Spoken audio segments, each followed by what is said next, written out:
अस्सलाम वालेकुम students, I am Tayyab Jabbar from easy academy. आज के इस लेक्चर में हम टेंसेस पर बात करने जा रहे हैं। We will cover the tenses as much as we can. ठीक है, सबसे पहले मैं आपको बताना चाहूँगा कि टेंसेस होते क्या है।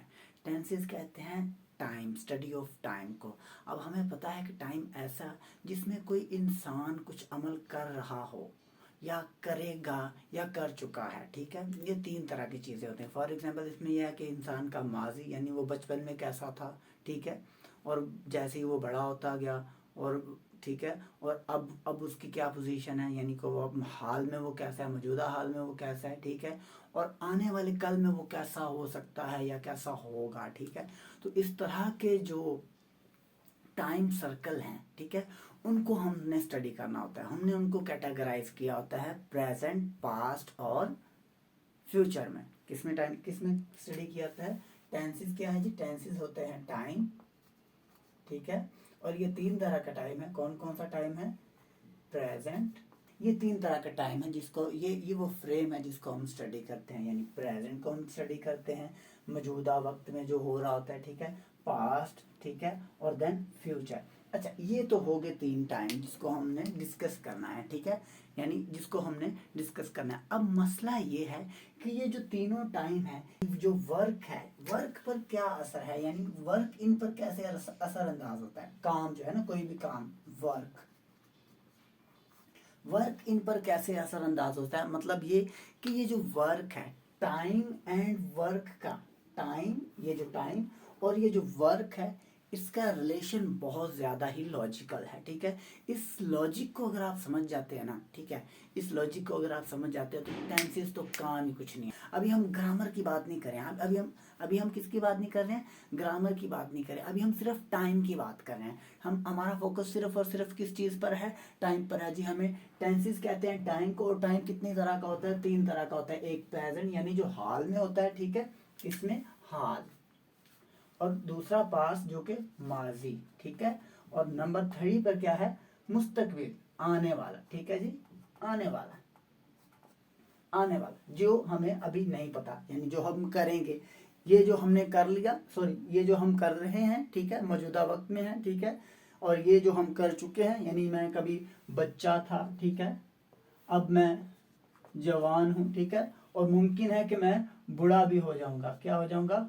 बूढ़ा हो जाऊंगा। ठीक है, तो ये वो चीज़ें हैं जिनको हम स्टडी करते हैं। तो ये तो हमें पता चल गया ना इस चीज़ का कि ये टाइम है। अब ये जो टाइम है, इनमें वर्क का क्या रोल है? वर्क का क्या रोल है मतलब कि कितना काम हुआ है, यानी इन तीनों अलग सेक्टर्स में, पास्ट में, प्रेजेंट में, पास्ट में और फ्यूचर में, इन तीनों में कितना कोई काम हुआ है। ठीक है, उस चीज को हमने अंडरस्टैंड करना है, उस चीज को एक्चुअली हमने अंडरस्टैंड करना है। अभी हम ग्रामर की बात नहीं कर रहे हैं, अभी हम सिर्फ और सिर्फ क्या बात कर रहे हैं? टाइम की और उसके साथ वर्क की, टाइम की और वर्क की। ठीक है, वर्क जो है ना, वर्क हमने इस तरह से डिवाइड किया होता है कि एक होता है इंडेफिनेट, एक होता है क्या? Indefinite, indefinite. एक हमारा वर्क कौन सा है? इंडेफिनेट। डेफिनेट क्या, डेफिनेट क्या होता है? डेफिनेट कहते हैं मुकम्मल को, तो इनडेफिनेट मतलब अधूरा सा काम। ठीक है, एक हमारे पास यहाँ पर क्या होता है? अधूरा सा काम। ठीक है, दूसरा क्या है हमारे पास? Continuous, continuous. ठीक है, अब कॉन्टिन्यूअस क्या होता है? जो मुसलसल जारी रहे, जैसे मैं बोल रहा हूँ, मुसलसल बोले जा रहा हूँ, आप मुसलसल वीडियोस देखते जा रहे हैं, बच्चा मुसलसल स्क्रॉलिंग करता जा रहा है, कार्टून्स की वीडियो देख रहा है। ठीक है, तो ये क्या है? कंटिन्यूअस। ठीक है, ये क्या है? कंटिन्यूअस। उसके बाद मेरे पास जो थर्ड स्टेप है वो कौन सा है? वो कौन सा है? परफेक्ट। क्या है? परफेक्ट। अब परफेक्ट क्या चीज़ है भाई? परफेक्ट क्या अप्लाई है भाई? ये बहुत परफेक्ट है, यानी ये बहुत मुकम्मल है, ये पूरे का पूरा, इसमें कोई खलल नहीं है, इसमें कोई फतूर नहीं नजर आ रहा है। ठीक है, तो परफेक्ट मतलब ऐसा काम जो मुकम्मल हो। ठीक है, जो मुकम्मल हो चुका हो। ठीक है, ऐसा काम जो मुकम्मल हो चुका हो। अभी समझ आ रही है ना? मतलब कि काम कितना कितना काम हमने, मतलब टाइम में काम कितना हमने देखना है। टाइम इंडेफिनेट में, कंटिन्यूअस में, यानी वो अधूरा है, ठीक है, वो अधूरा है या वो मुसलसल है या फिर वो मुकम्मल हो चुका हुआ है। ठीक है, और एक किसके एक और वर्क भी है, एक और काम भी है यहाँ जो खामखा होता है, जो जिसको हम खामखा कहते हैं। ये दिस वन जो फोर्थ वन है वो कौन सा है? Perfect continuous. परफेक्ट कंटिन्यूस ये खामखा वाला काम है, ठीक है। मैं आपको बताना ये चाहूंगा कि ये जो काम है, ये जो हमारे पास क्या है, काम है, this one indefinite, continuous, perfect और परफेक्ट कंटिन्यूस। परफेक्ट कंटिन्यूस कहते हैं ऐसा काम जो मुकम्मल तो नहीं हुआ लेकिन हमने हाल ही में कभी शुरू किया हो और अभी तक खत्म ना हुआ, ठीक है। इसमें टाइम को डिस्कस किया जाता है, इसमें थोड़ा रेफरेंस किस चीज़ का आ जाता है, टाइम का आ जाता है। वी नो दैट कि हम ऑलरेडी टाइम को ही डिस्कस कर रहे हैं, ठीक है। बात हम जिस चीज़ की कर रहे हैं वो क्या है, टाइम है और वर्क है। अब स्टूडेंट्स आपको घबराना नहीं है, इसका लॉजिक समझना है आपने, सिंपल सी बात, इसका सिर्फ आपने क्या समझना है, लॉजिक समझना है। सबसे पहले मैं आपको बताना चाहूँगा कि अगर ये काम है, अब इस काम को अगर हम अप्लाई करते हैं प्रेजेंट पर, तो इसका मतलब कि ऐसा अमल जो इनडेफिनेट है वो प्रेजेंट में भी होगा, ठीक है। अधूरा सा काम यानी कोई आदत, ठीक है, या हैबिट या डेली की रूटीन कोई हो सकती है, ठीक है। तो जो प्रेजेंट में भी होगी, फिर डेली का आई वुड से कि कंटिन्यूस वर्क, प्रेजेंट में, हाल में, जो आपका हाल है, टाइम यानी जो आपका हाल है उसमें कंटिन्यूस प्रोसेस भी हो सकता है, ठीक है।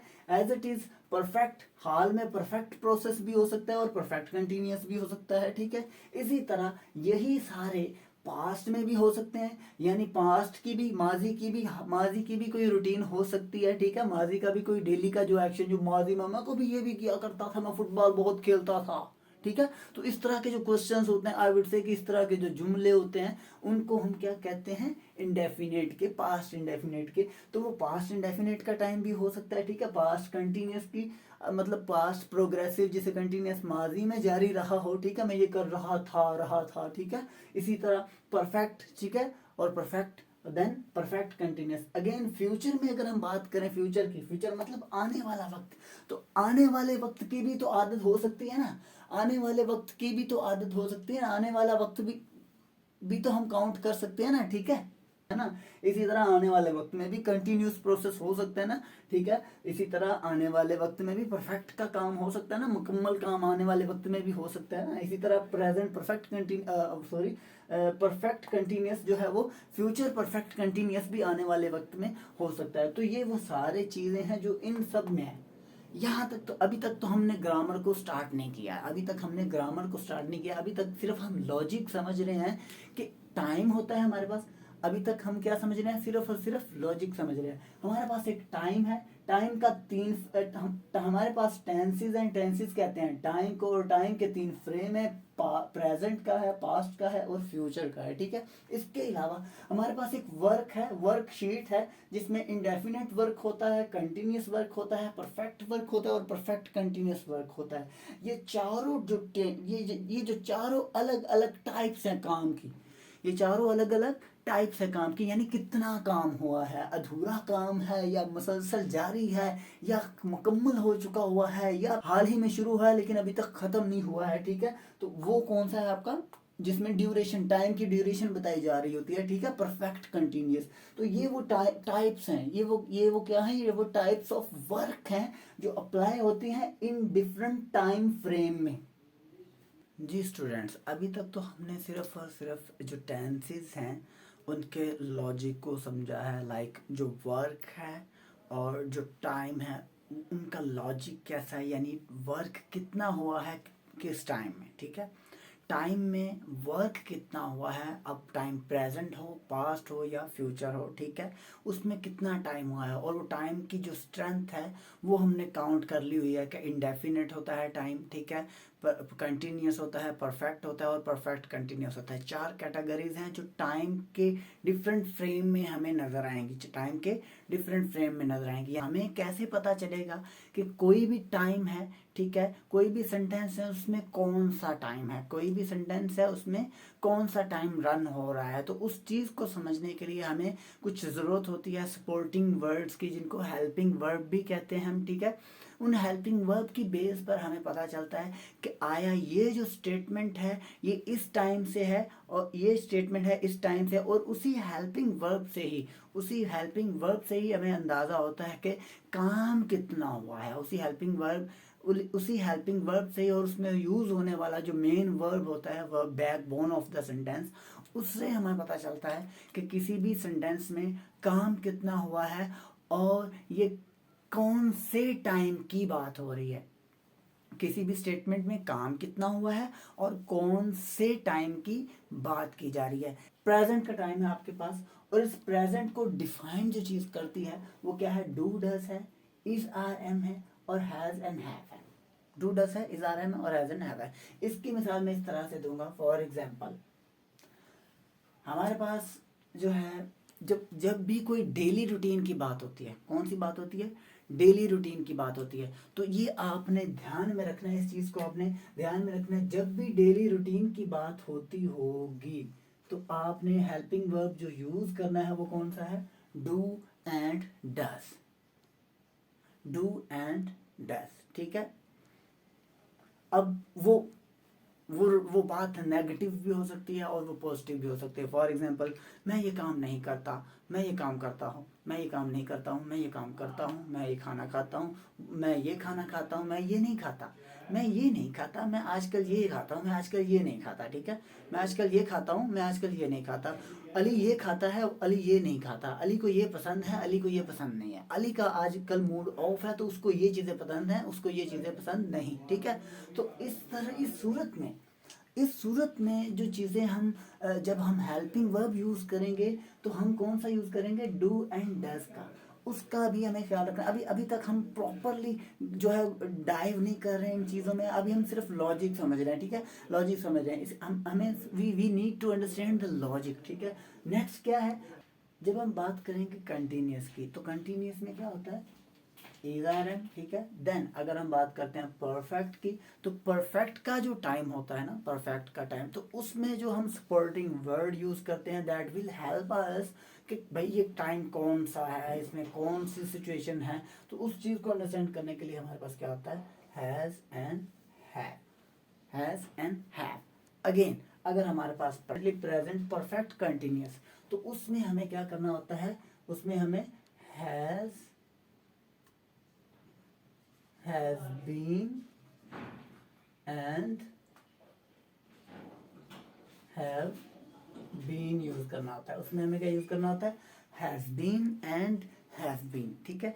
These are the helping verbs. These are what? These are the helping verbs. ये किसके हैं, प्रेजेंट के हैं। ये किसके हैं, प्रेजेंट के हैं। इसी तरह ये पास्ट के हैं और ये फ्यूचर के। In past indefinite we will use did, ठीक है। In case if the time is continuous, past continuous, then we will use was and were, okay. If the time is past perfect, then we will use had, only on had, ठीक है। इसके बाद अगर तो हमारे पास time कौन सा होता है, past perfect continuous का, then we will use had been। हम क्या यूज करेंगे, had been। अगेन सिमिलरली अगर हमारे पास आता है टाइम, कौन सा टाइम आता है जी, हमारे पास टाइम आ गया जी फ्यूचर का, फ्यूचर इंडेफिनिट। तो फ्यूचर इंडेफिनिट जब होगा देन हम क्या यूज करेंगे, विल एंड शैल, ठीक है। सेंटेंसेस में वाइल मेकिंग सेंटेंसेस हम क्या यूज करेंगे, विल एंड शैल। इसके अलावा जब हमारे पास क्या होगा, फ्यूचर कंटिन्यूस होगा, कौन सा होगा, फ्यूचर कंटिन्यूस होगा, then we will use will be and shall B.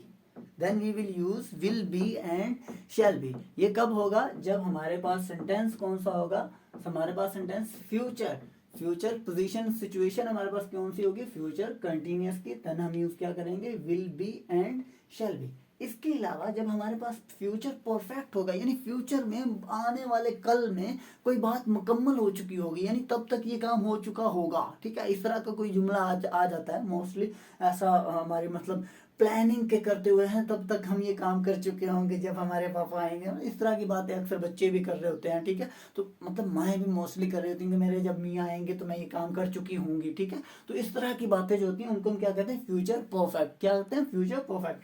तो फ्यूचर परफेक्ट के लिए जो हम हेल्पिंग वर्ब यूज करते हैं, जिसको हम सपोर्टिंग वर्ब भी कहते हैं, ठीक है, ऑक्सिलरी वर्ब भी कहते हैं, तो वो क्या होगा जी, will have, will and shall have, will and shall have, यानी दोनों के लिए हम यूज करते हैं will have and shall have। ये हमारा कौन सा हो गया, फ्यूचर परफेक्ट। ये क्या हो गया, फ्यूचर परफेक्ट। ये हमारा फ्यूचर परफेक्ट हो गया। अब बात अगर हो फ्यूचर परफेक्ट कंटिन्यूअस की, किसकी बात हो, फ्यूचर परफेक्ट कंटिन्यूअस की। तो फ्यूचर परफेक्ट कंटिन्यूअस के लिए हम क्या यूज करेंगे, will have been and shall have been. Same यही होगा लेकिन साथ हम बीन का एडिशन करेंगे, लाइक विल और will have been and shall have been। So students, ये है हमारे पास द फोर्थ वन। अगर पोजीशन हमारे पास कौन सी आती है, फ्यूचर परफेक्ट कंटिन्यूअस, ठीक है। यानी वो सुबह से सो रहे होंगे, वो शाम से सफ़र कर रहे होंगे, वो रात से सफ़र कर रहे हैं, इसमें ना हमारी टाइम ड्यूरेशन आ जाती है, ठीक है। ये जो परफेक्ट कंटिन्यूअस है ना, परफेक्ट कंटिन्यूअस, चाहे ये प्रेजेंट का हो, पास्ट का हो या फ्यूचर का हो, तो तीनों सेंसेस में, इन तीनों पोजीशंस में हम टाइम ड्यूरेशन डिस्कस कर रहे होते हैं। यानी टाइम ड्यूरेशन दो तरह का होता है, जिसमें हम जो है पीरियड को देखते हैं और स्टार्टिंग पॉइंट को देखते हैं। एक ड्यूरेशन पूरा देखते हैं और दूसरा क्या देखते हैं, स्टार्टिंग पॉइंट, कि कब से हो रहा है या होता आ रहा है, ठीक है। तो ये जो चीज़ें होती हैं इनको हम जो है देखते हैं किसमें, परफेक्ट में। लेकिन अब आपको बताना ये चाहूँगा कि अब आपको पता चल चुका हुआ है कि अगर सेंटेंस प्रेजेंट का हो या पास्ट का हो या फ्यूचर का हो, और उस लिखे हुए रिटन स्टेटमेंट से आपको पता चल जाएगा कि भाई ये जो सेंटेंस है ये फलां टाइम का फलां वाला है। आई वुड से कि फॉर एग्जांपल अगर आपके पास कोई सेंटेंस आ जाता है, she does not understand, she does not understand, तो इस चीज को भी अभी भूल जाएं, अभी इस चीज को भूल जाएं कि ये कौन सा वर्ब है, फर्स्ट है, सेकंड है, थर्ड है, फॉर्म है। आपने इस चीज को देखना है, डज यूज किया हुआ है ना, नेगेटिव है या पॉजिटिव है, ठीक है, वो बात की बात है। आपने क्या देखना है कि डज यूज किया हुआ है, तो अगर डज यूज किया हुआ है तो ये कौन से वाला है, कौन से वाला है, हाँ जी हाँ जी, जरा दोहराएं, दिमाग को दोहराएं जी, बिल्कुल प्रेजेंट का है। और कौन सा है, इंडेफिनेट है। हमें पता है कि डू एंड डज कब यूज किया जाता है, जब प्रेजेंट इंडेफिनेट की बात होती है। जब कौन सी बात हो रही होती है, प्रेजेंट इंडेफिनेट की। एज इट इज इसी चीज को ऐसे ही रहने देते हैं। अब यहाँ से हम कोई भी हेल्पिंग वर्ब जो है वो यूज कर लेते हैं। फॉर एग्जांपल मैं यहाँ पर क्या यूज कर लेता हूँ कि यहाँ पर मैं लगा देता हूँ, यहाँ पर डिड लगा देता हूँ, DID, did. She did not understand, ठीक है। अब हमें अंदाजा होना चाहिए, हमें पता चल जाना चाहिए ना कि भाई अब डिड यूज हुआ तो डिड, सोचो डिड कहाँ पर था, कहाँ पर बताया था मैंने डिड के बारे में, जी बिल्कुल बताया कि पास्ट इंडेफिनेट का बताया था मैंने। पास्ट इंडेफिनेट अगर होगा, अगर डिड का यूज हुआ है, दैट मीन कि वो सेंटेंस कौन सा है, पास्ट इंडेफिनेट का है। वो कौन सा है, पास्ट इंडेफिनेट का है। अब अगर यही चीज मैं चेंज कर दूं, क्या यूज कर दूं, यहाँ पर विल कर दूं, क्या यूज कर दूं, यहाँ पर विल कर दूं, विल या शैल कर दूं, ठीक है। यहाँ पर मैं क्या कर दूं, यहाँ पर अगर मैं क्या कर दूं, विल कर दूं। For example let's see it, will, ये जी विल कर दिया मैंने। तो हमें पता है ना कि भाई हमने डिस्कस किया हुआ है, अगर विल यूज होगा, विल या शैल यूज होगा सेंटेंस में, दैट मीन कि वो सेंटेंस कौन सा है, फ्यूचर। फ्यूचर इंडेफिनेट का वो सेंटेंस है। वो कौन सा सेंटेंस है, फ्यूचर इंडेफिनेट का सेंटेंस है। तो स्टूडेंट्स ये थी एक अंडरस्टैंड करने की कि अगर सेंटेंस में ये हेल्पिंग वर्ब आते हैं इंग्लिश लैंग्वेज में, English language is rely on this words, ठीक है। इंग्लिश लैंग्वेज जो है वो इन वर्ड्स पर रिलाई करती है। इन्हीं वर्ड से आपको अंदाज़ा हो जाएगा कि आप इनको अच्छी तरह से समझ लें, ठीक है। इनको इसका एक स्क्रीनशॉट भी ले लें।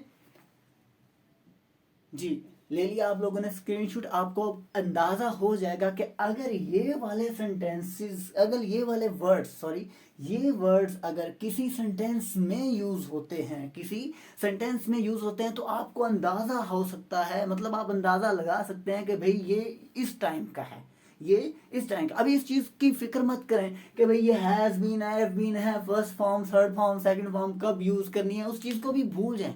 उस चीज को भी आपने जहन से निकाल देना। अभी आप फिल वक्त इस चीज को अपने जहन में रखें, क्या कि जब ये वाले हेल्पिंग वर्ब या इनको ऑक्सिलरी वर्ब भी कहते हैं, इनको हेल्पिंग वर्ब भी कहते हैं, इनको लिंकिंग वर्ब भी कहते हैं, ठीक है। तो अगर ये वाले वर्ड्स किसी सेंटेंस में यूज हो रहे हैं, दैट मीन कि आप लोगों को उस सेंटेंस के टाइम का पता चल जाता है, आपको उस सेंटेंस के टाइम का पता चल जाता है। अब हम बात करेंगे कि किसी भी टाइम में कोई वर्क कितना हुआ है, ठीक है। किसी भी टाइम में कोई वर्क कितना हुआ है, उसके लिए हम इस चीज को इन सबको डिटेल में जो है डिस्कस करेंगे। उम्मीद करता हूँ कि आपको वीडियो की समझ आई होगी। अगर आपको वीडियो की समझ आई है तो चैनल को लाइक कीजिएगा, सब्सक्राइब कीजिएगा।